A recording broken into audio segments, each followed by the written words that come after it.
The Mayor of Etheridge Shire, Barry Hughes, he's just two or 3 kilometres outside of Ainsley after driving over from Georgetown today. He says the road is open, but driving with caution. A lot of culverts are washed over, but with a high clearance vehicle it's possible.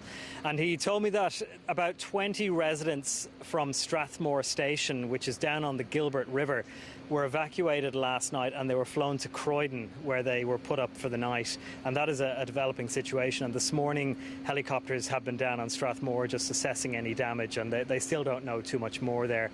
But in Ainsley today, the residents are having a look at the floodwaters have receded back into Copperfield Gorge, and the residents are assessing the damage. About 10 houses were damaged, plus the local pub. And the sad story about the pub is the new owners, Taylor and Braden Welby, took over that pub on Friday.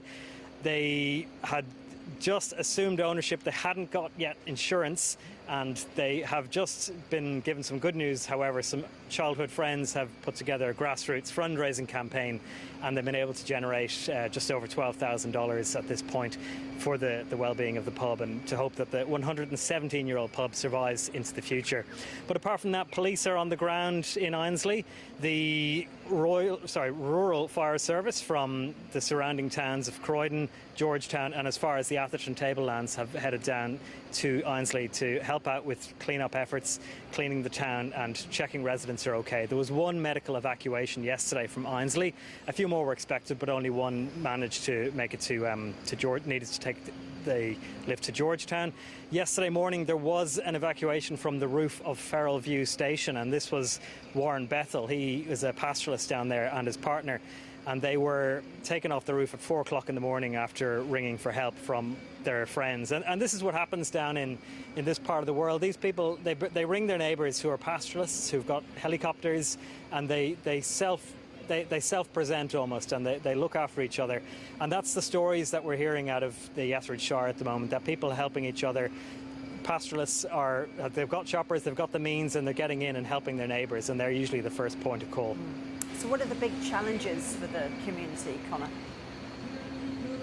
Yes, so apart from the clean-up, tourism is the main driver for the area.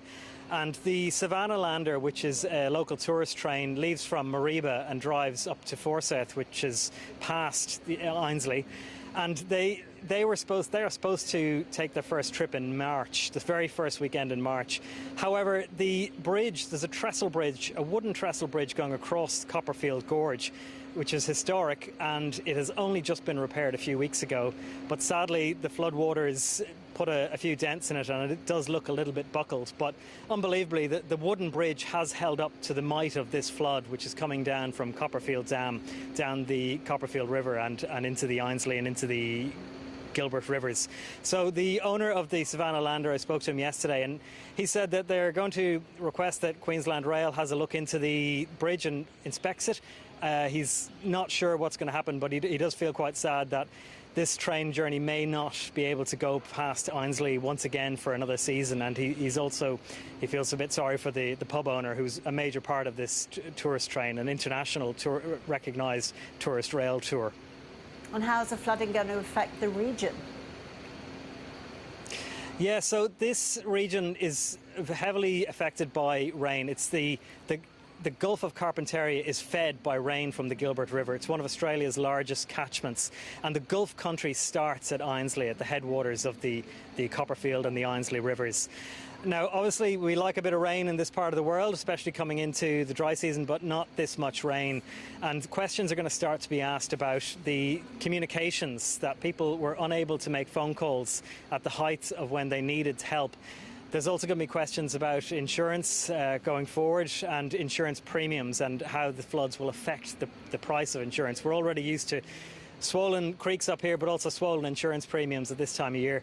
And if the tourism train cannot get past Ainsley, that is going to be a definite blow for people in the Forsyth region, and also for tourists who may not decide to take that trip this year. So it all hangs on what happens with the bridge going over the Ainsley River, and of course the roads need to open up again so that people can get back out.